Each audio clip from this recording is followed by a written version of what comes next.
வணக்கம் உறவுகளே, டூட்டி தமிழச்சியின் அன்பு வணக்கம். இப்போ ஒவ்வொரு கடற்கரையும் நடக்கும் அதிசயம் என்ன அப்படிங்கிறத பார்க்கலாம். என்ன அதிசயம் அப்படின்னா, அந்த பாட்டில் ஒருத்தர் செட்டி காப்பிட்டு மகள் இருக்கும்.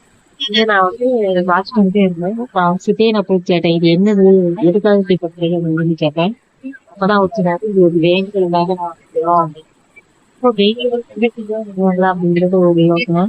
அப்பா அவங்க சொன்னாங்க, இந்த மாதிரி எதுக்காக வேணாலும் நம்ம நோய்களை பற்றி இருந்தாலும் இல்ல குழந்தை இல்லாம இருந்தாலும் எதுக்காக வேணாலும் நம்ம எடுத்து வச்சுக்கோம். அந்த பெட்டியோட காப்பி வந்துட்டு அன்னைக்குதான் உடல் வலிமையை பொறுத்து அவங்க என்ன பண்றாங்க அப்படின்னா, அந்த மண்ணை அதுல கடல்ல இருந்து அள்ளி அவங்க கொண்டு வச்சுக்கலாம் அப்படின்ட்டு கணவன் பண்ண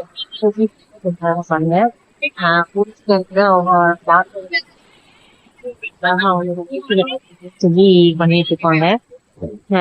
இவங்களுக்கு ஏதோ அந்த ஒய்ஃபுக்கு உடம்பு சரியில்லாம பண்ணிச்சாங்க. ஸோ இப்போ ஒய்ஃபுக்கு அந்த உடம்பு சரியானாலும் 2 பேரும் சேர்ந்தே பண்றாங்க.